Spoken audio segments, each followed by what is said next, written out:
안녕하세요. 바른수면연구소 소장 서준영입니다.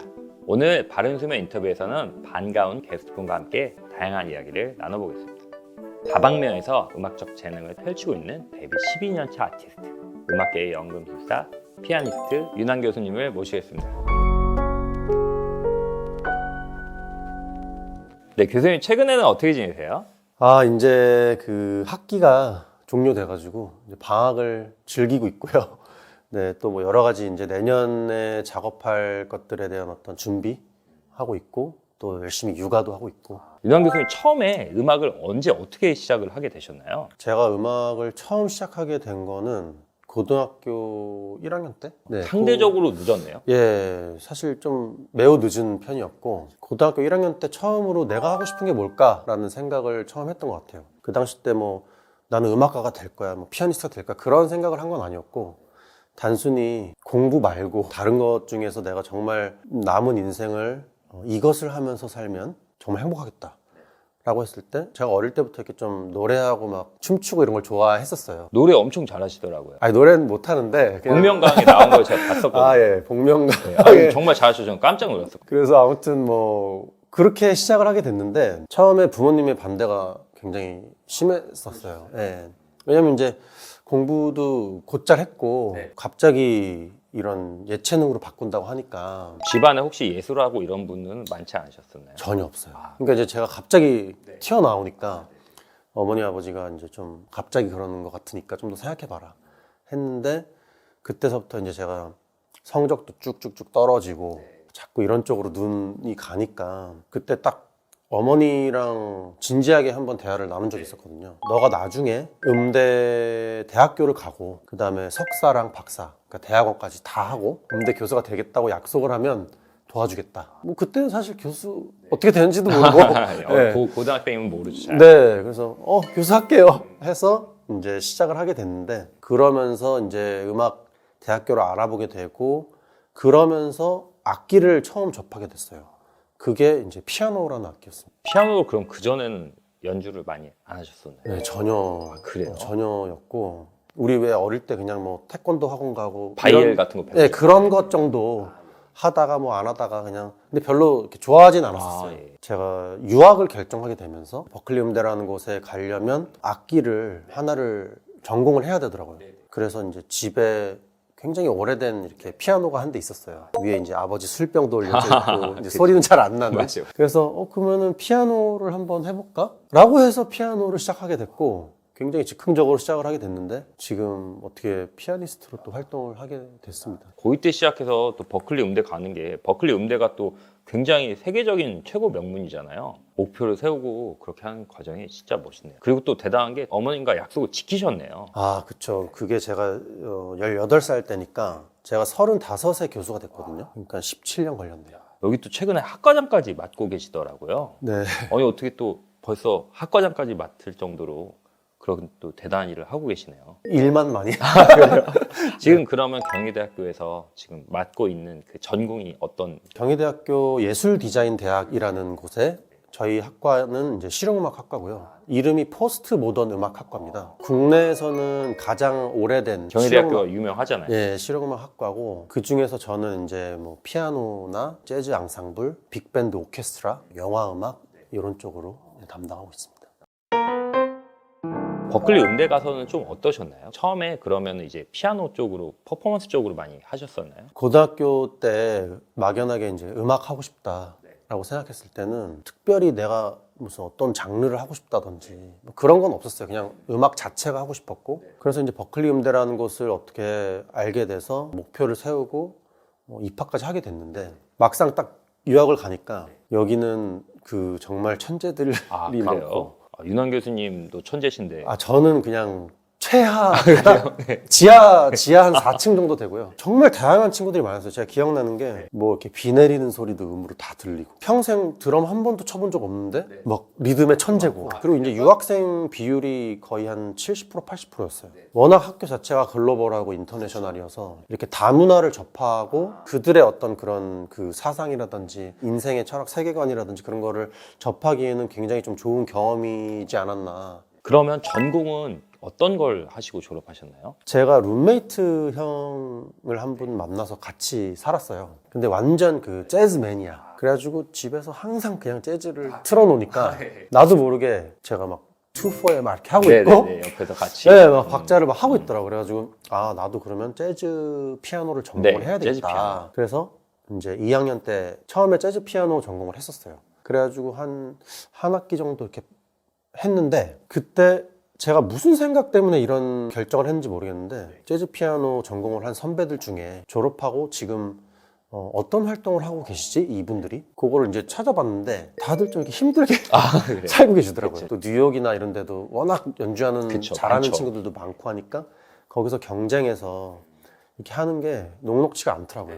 그렇다면 나는 뭔가 기술을 배워야 되겠다라는 생각을 그때 갑자기 이렇게 하게 됐고 그래서 이렇게 전공들을 알아보다 보니까 필름 스코어링이라는 게 있었어요. 어떤 영화나 드라마나 네. 뭐 광고 음악이나 어떤 이런 화면이 있는 네. 스토리가 있는 거기에 어울리는. 거기에 들어가는 이제 스코어링을 하는 건데 이거를 전공하면 컴퓨터 음악도 배울 수 있고 어떤 음향적인 거 더 나아가서 프로듀싱이라든지 오케스트레이션 편곡하는 거, 작곡하는 거, 심지어 뭐 지휘하는 거, 그다음 뭐 악기들 특성 이런 것들도 막 다 알아야 되고 공부를 되게 많이 해야 되는 그런 기술을 배우는 전공이더라고요. 내가 전혀 모르는 분야니까 한번 공부를 해봐야 되겠다 해서 재즈 피아노 퍼포먼스에서 필름 스코어링으로 2학년 때 다시 바꿨어요. 이제 졸업은 필름 스코어링으로 하게 됐습니다. 대단하시네요. 어떻게 보면 되게 어린 나이에 영리하게 또 미래를 계속 그려가셨네요. 아주. 그럼 대학교에서 그렇게 또 영화 음악 전공을 하시고 공부를 하신 다음에 나중에 좀 언론이나 미디어에 이렇게 데뷔하게 되고 좀 주목받게 된 계기가 어떤 것들이 있었나요? 영화 음악 작곡이라는 거는 사람들 앞에 막 나서는 포지셔닝은 아니에요. 오히려 프로덕션 쪽이거든요. 그래서 뒤에서 작업하고 작곡하고 음향 만지고 이런 쪽이기 때문에 학교 다닐 때는 사실 앞에서 내가 막 이렇게 사람들한테 엔터테이닝을 네네. 하고 퍼포먼스를 하고 그런 생각은 해보지는 못했었어요. 예, 왜냐면 작곡이니까. 그랬는데 졸업을 하고 한국에 들어와서 영화음악 쪽으로 뭐 감독님들도 막 찾아가 보기도 하고 포트폴리오도 보내보고 그런 작업들을 꽤 오래 했었어요. 2-3년 이렇게 계속 했었는데 계속 일이 없더라고요. 소수의 몇 분들이 다 하시는 그런 방식이거든요. 거기를 비집고 들어가기가 너무 힘들었고 기회가 많이 없었어가지고 그렇게 하다가 드라마 음악을 우연치 않게 참여를 하게 됐어요. 그게 KBS 성균관 스캔들이라고. 엄청 유명하잖아요. 네, 굉장히 인기가 많았었던 드라마인데 제가 참여를 한번 하게 되면서 그 뒤로 한 3-4년 정도를 작품 한 15개 정도를 쫙 참여를 했었던 적이 있었는데 또 윤환 교수님 보면 예전에 또 활동을 되게 다양하게 하셨었잖아요. 2013년에 또 피아노 치는 남자 앨범도 발매하셨었고 네네. 또 뮤지컬도 네네. 모비딕이라는 뮤지컬에서 또 활약도 하시고 했었는데 다양한 걸 좀 해보니까 어떠셨어요? 내 이름으로 된 앨범을 한번 발매를 해보고 싶다. 뮤지션이라면 네, 한번 나는 생각하는. 그 목표?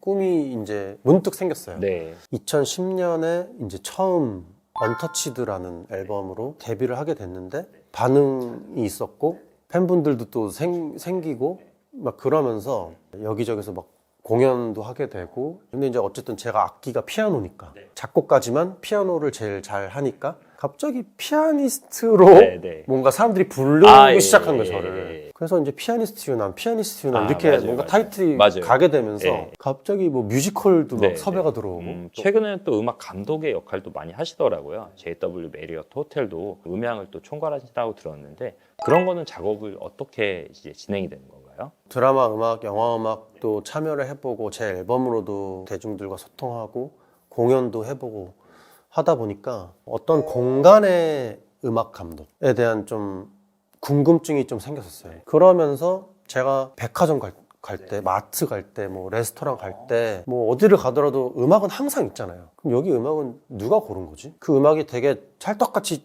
좋은 장소도 있었지만 음악이 뭔가 이 공간을 방해하는 듯한 상황도 있었거든요. 맞아요. 그럼 저는 항상 물어봐요. 여기 음악 이거 뭐냐, 누가 고른 거냐, 좋으면 좋다, 너무 크면 크다, 뭐 음악이 잘 안 어울린다 하면서 괜히 오지랖을 아니, 하는데 전문가의 또 식견으로 알려주시는 거예요. 예전에 그 신세계 백화점에서 네. 만든 그 분더샵이라는 네, 브랜드가 네, 있어요. 알아요. 네. 거기를 처음에 오픈할 때 제가 우연치 않게 참여를 하게 됐어요. 총괄 음악 감독을 맡게 되면서 사실 이게 어떤 음악을 틀고에 따라서 뭐 매출이 얼마나 올라가고 내려가고 사실 이거는 우리가 데이터화할 수가 없잖아요. 그렇죠. 그러면 어떻게 이거를 음악을 셀렉을 해야 될까에 대한 고민을 하다가 이 공간의 어떤 그 목적성, 예를 들면 뭐 빨리 회전율을 높여야 된다든지 아니면 여기서 오래 머물면서 이 공간을 즐겨야 된다든지 이 공간 혹은 이 브랜드를 고객들한테 각인을 시켜야 된다든지 어떤 경험을 주고 경험이죠. 그래서 그 분더샵이라는 브랜드를 오픈을 하면서 그런 거에 대해서 굉장히 연구를 많이 했고 이제 신세계백화점 이제 총괄 사장님이셨던 그때 이제 정유경 사장님과 굉장히 오랫동안 소통을 하고 회의를 하면서 그때 또 막 저희 만나가지고 굉장히 오랫동안 이렇게 커뮤니케이션을 한 적이 있었는데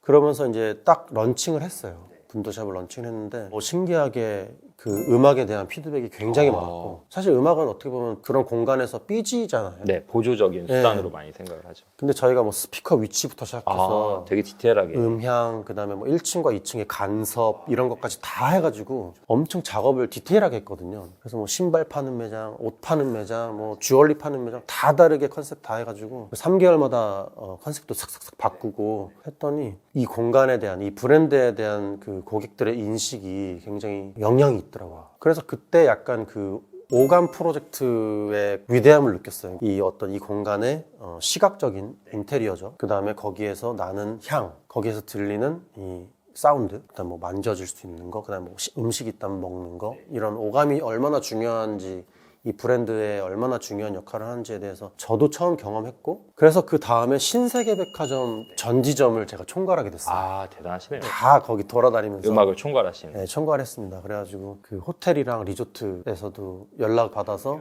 JW 메리어트 호텔이 리노베이션을 3년 전에 했거든요. 그때 이제 제가 음악 총괄로 투입이 돼서 컨설팅을 했고 또 최근에는 곤지암 리조트라고 올해 투입이 돼서 그 곤지암 리조트랑 그 안에 있는 화담숲이라고 또 굉장히 아름다운 숲이 있어요. 지금 그런 공간의 어떤 음악 큐레이션 및 컨설팅 작업을 하고 있습니다. 신세계 백화점 강남점이 전 세계 1등 맞아요. 매출 백화점이잖아요. 교수님이 또 큰 기여를 하셨네요. 저 때문에 대단하십니다. 진짜. 아니 실제로 네. 제가 이게 자랑하는 건 아니에요. 아니 괜찮아요. 메리어트가 리노베이션 하고 나서 그 다음에 앱 같은 거 있어요. 거기에서 고객 만족도랑 그런 거 1등을 했었어요. 진짜 음악의 힘이 이렇게 네. 대단하네요. 음악 때문에 호텔을 오는 사람 없고 음악 때문에 백화점 가는 사람은 없죠.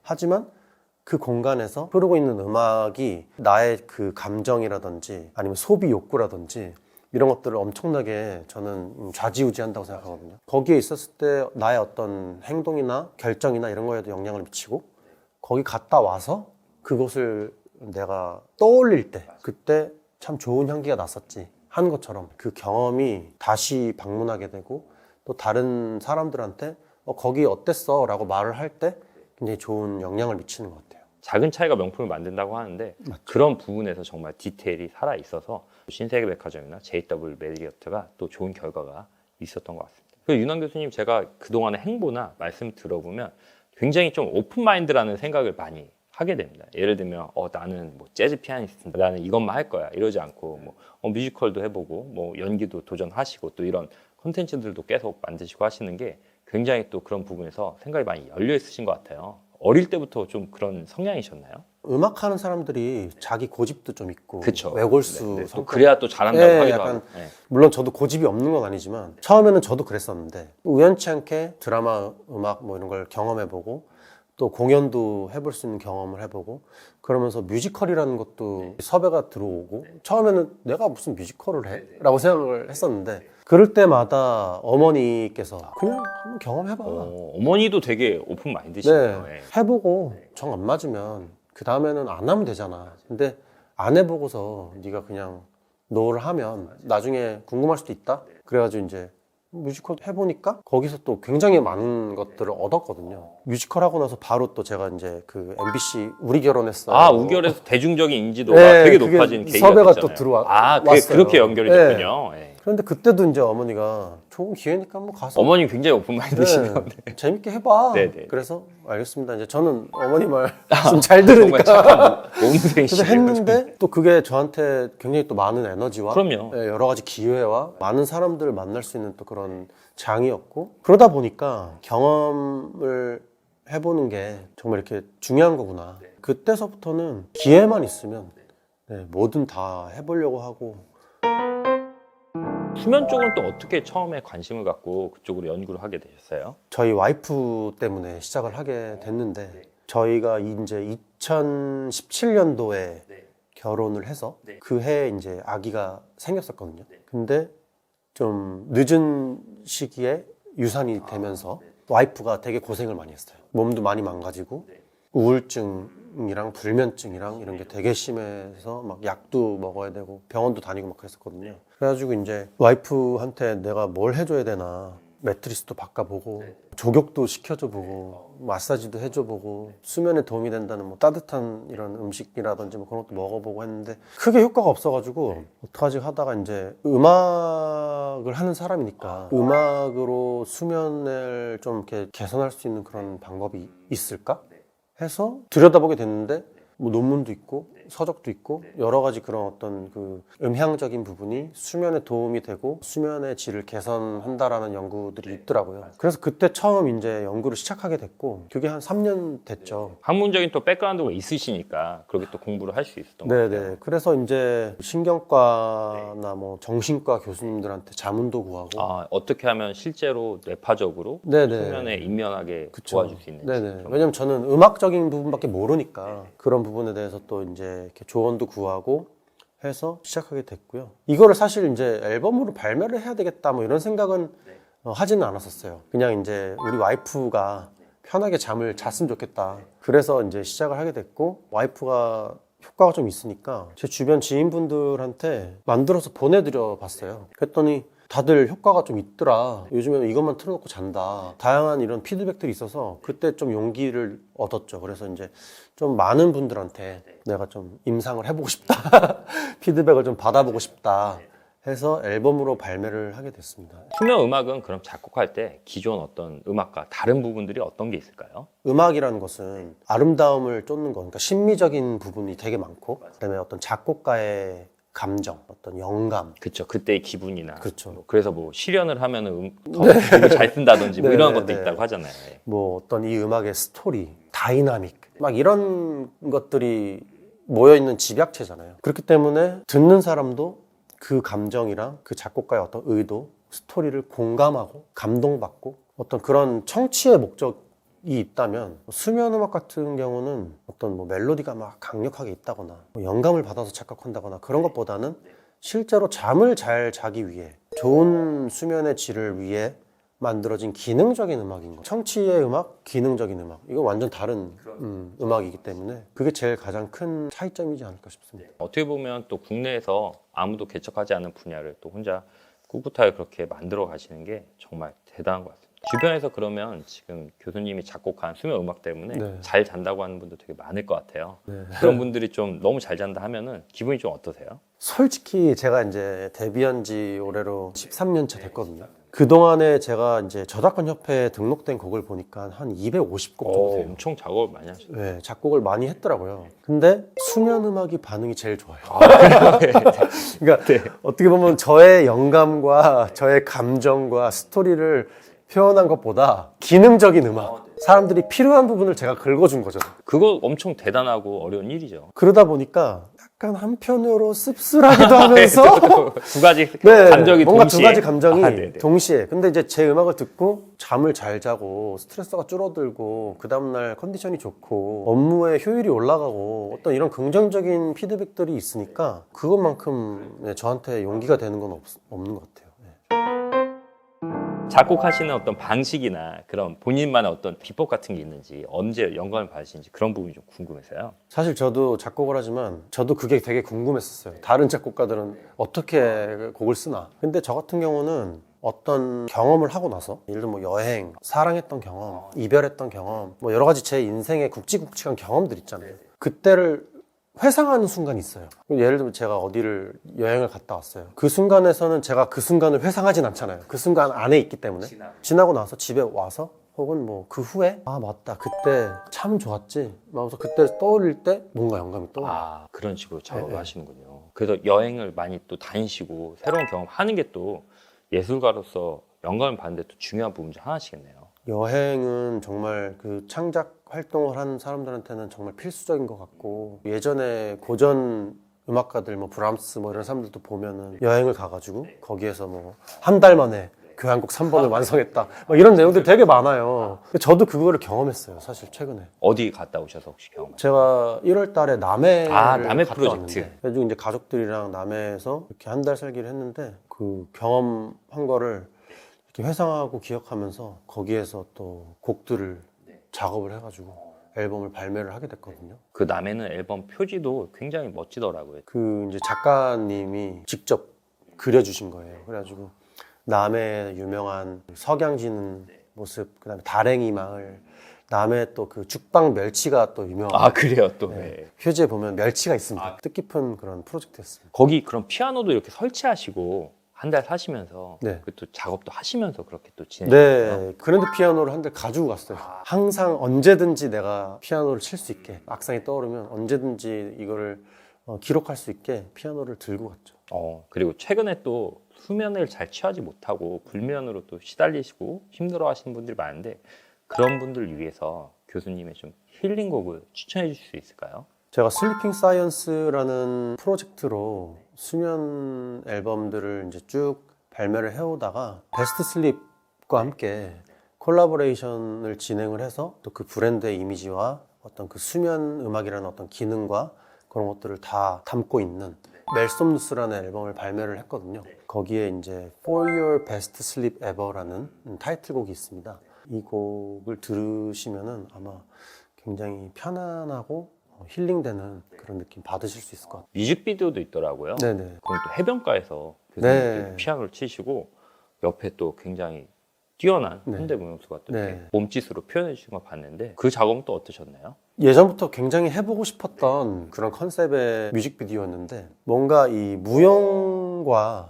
음악과 융합은 처음 해봤거든요. 굉장히 좀 새로운 경험이었고 또 그 촬영 장소가 굉장히 아름다웠어요. 뭔가 이 음악과 이 지금 이 순간에 그게 너무 완벽했고 무용수 분께서 옆에서 또 그 음악을 손짓 발짓 하나로 탁 표현을 해주시는데 굉장히 황홀한 경험이었습니다. 네.